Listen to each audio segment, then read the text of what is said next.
And we are not live, but we're live from New York City. Lord Attic in the This is the Fallout 76 Burning Springs. I always butcher that. For whatever reason, I'm thinking Burning Skies, but it's Burning Springs. Shout out to Bethesda. Shout out to Xbox in reference to the Microsoft event. We got a chance to preview Fallout 76. Talk to me, Attic. First off, going to our private history, we are not fighting.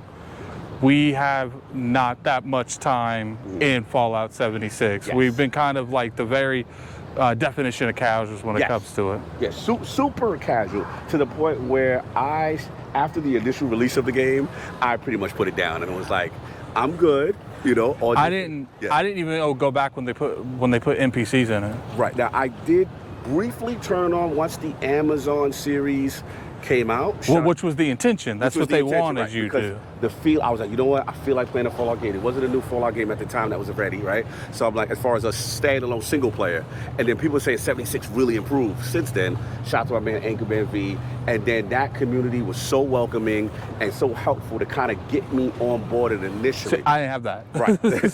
So they had, I was solo. I didn't know what to do. Skills. They had a bunch of things to kind of get me going, and I started rocking. But since then, a lot has changed, right? So let's talk about our experiences. You know what I'm saying? So start off with you, Lord Attic. So essentially, let's go and get a play-by-play of how this event was done. We were all put in a room. We were on PCs that had controller support. There were people in the room that did do keyboard and mouse, so it's not like everyone was metric to one thing. You know, they put us in the new area. You know, they had us in, what was the new town called? Oh man, like Highway Town? Highway Town. Highway Town. Very Mad Max-like, you know.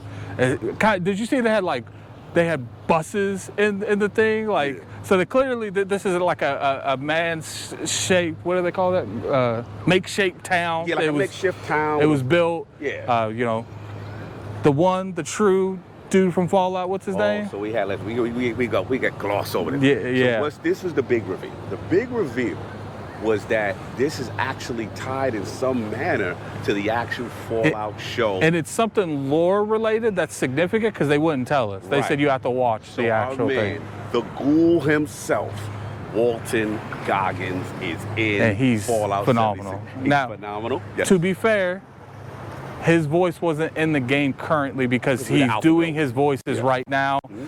It was, you know, just pretty much an AI-related type of thing that we're just saying his lines. Right. But I ain't going to lie to you. Like, I even hear that voice. I heard his voice because it's shaped the way he would speak. He did say that he helped make his dialogue. Mm-hmm. And right now, they are currently implementing into the game. But this current build we had, because it was an alpha, and it was a very well done alpha. Very polished you alpha. know, in the world of Borderlands, this is coming out. It ain't hot. They landing currently very well, and I'm very happy that they take the time, they take the dedication. They pretty much told us in an interview that you guys are going to see. Definitely check it on the podcast.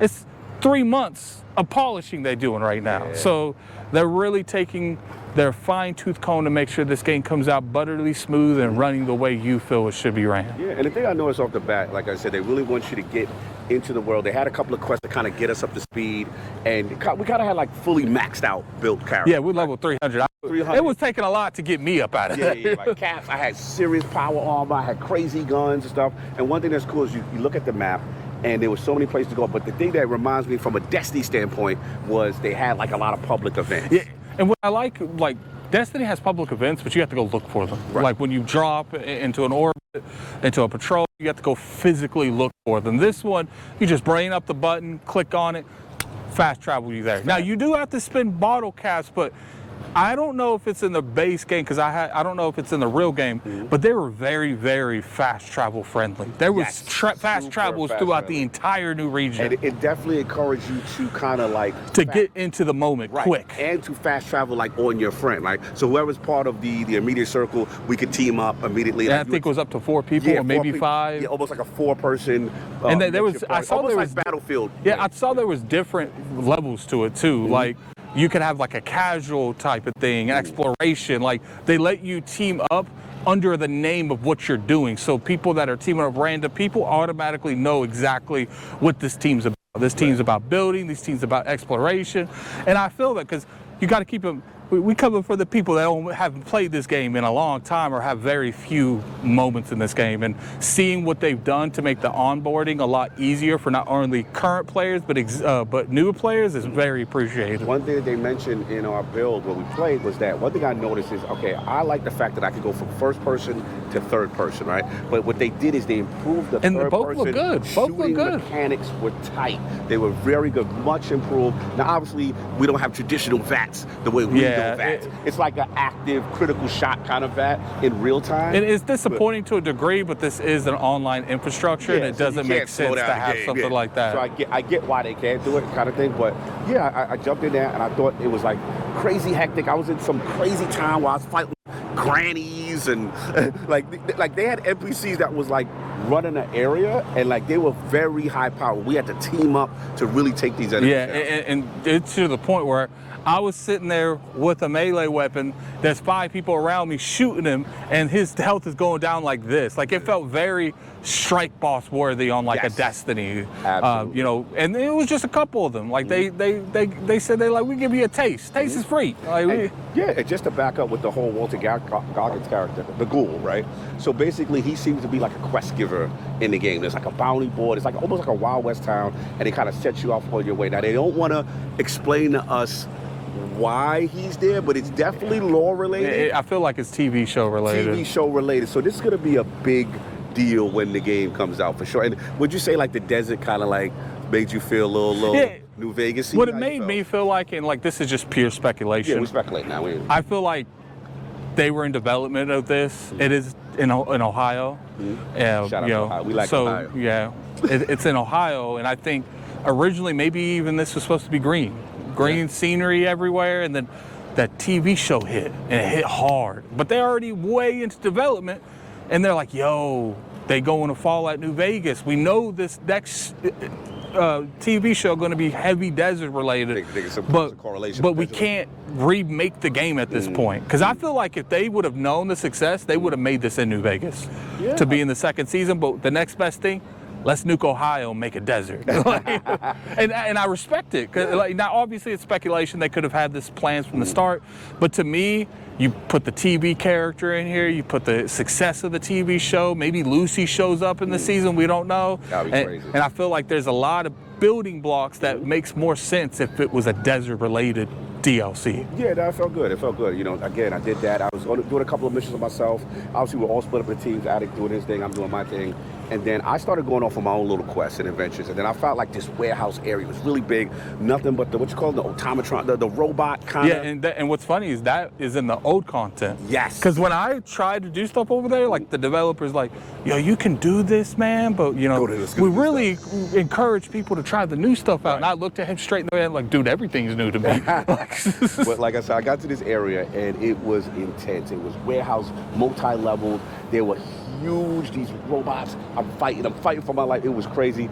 Addict, you just jumped into where I was at and you gotta help me out because it was getting crazy. I was sitting and looking at the map, and then I zoomed out because it's a big map. And I will say they have a good detailed map too. So I'm looking and it shows like a little bubble if someone's there. And I found out his thing was 27 and mine was like 30 or something. And I'm like, where's Cog? And I'm sitting there looking all over the desert part and I can't find him. And I look at this one little bit over here in the greenery and it said 27. I'm like, what's he doing over here? But shout out to Addict though, he put me on to Death Claw. Yeah, Death Claws are back and they're scary. Like what's funny is I feel like you had something that I didn't have because I was shooting them and doing decent damage, but then Call came in. Maybe it's because we both started cross-shooting and we just did a lot more damage, but we took him out fast. But you got to keep in mind, we had very beastly characters. I don't think that's going to be, because I saw, we don't recommend you here till you level 50. Yeah. I'm level 300. Like, it was real. And then towards the end, hopefully we'll put this in this video, is that I don't know what area I got to, but I was fighting these flying dragon-like I've seen that in reptile trailers creatures before. that's shooting all type of. I think that was in one of the first expansions. Keep in mind, this is like one thing I will respect this company. Go ahead and finish your statement. Yeah, no, I was just saying, like, it was one of those things where I was just like, wow, the enemy types are varied. They're powerful. They feel a lot boss-like. A lot of, like I said, like you're fighting almost like a mini boss in a public event kind of energy. And I thought that was dope. And again, it requires teammates. And then for a person who's been removed, right? See, you guys got to kind of be in the sense of, you know, I remember this game had no NPCs really. It was barren. There was a time where it kind of tarnished the Bethesda name a little bit. We gotta be honest here. So now I see the engine, the glow up, the look, and now that it's all about playing with friends and a ton of content. It feels more fully fleshed out. And shout out to Bethesda for not doing something that's very easily done. Oh, maybe this wasn't the best idea. We should go back and do something different. Let's drop this. They're like, no. Let's make this right. Let's put the NPCs in there. Let's put new content in there. Yes. And because of that, they've ended up turning, kind of a misstep for them to probably one of the biggest successes they've ever had. And to shout out when we actually sat down with them before that, they showed the amount. Like 67. 64, and if you're doing 67, you're making good money. You're doing something right. Free updates since this game has launched. So the continued pursuit to improve the game, I thought was dope. Now, I do have one negative that I got to say. I had to shoot the shot. Now, my only thing I had to say is, again, I think right now, Fallout as a brand is as hot as it's ever going to be, right? You got the TV show, everybody's excited, right? So for me, I look at them and I'm like, man, everybody's playing 76 now. It would be dope if we had crossplay. You know what I'm saying? And I'm just I did post it. I shout out for the round. Check out the interview. Check out the interview. Yeah, they didn't run from it. They didn't run from it. They would be very honest with this. Yeah. And I would say it here, but go check that interview out. Go check the interview. It'll be. I'll link it at the end of the video. It'll be in the description. Right. You can check it out there. It's a great listen. It really is. Listen, I think it was probably like 25, 30 minutes long. And they were super passionate. And they, like I said, they didn't run from any question. They'll give you the answer. And that's rare. Yeah, why not? And I said, okay, cool. You'll get that information there. But because it's not even about running from questions. Like some people run from questions by wording it in a way where they still answer, but they don't. These people just answered it. Answer. We got the answer. So again, go check that out. We'll probably look at the end of this video as a lead-in. But yeah, overall, my experience was good, man. I thought it was good for a game that has come such a long way. So much new content. Again, Ohio, new space, new map, tons of content. The Google, Amazon TV show, they're synergizing, which I think is super dope. I mean, I think I'm excited to jump back in here for a little bit to see what's going on. My thing is, the onboarding is still important to me. I don't know what to do when I join on this game. So I'm hoping, because my thing is, it's never a good thing when you say the community can help you, because it's like you shouldn't rely on the community.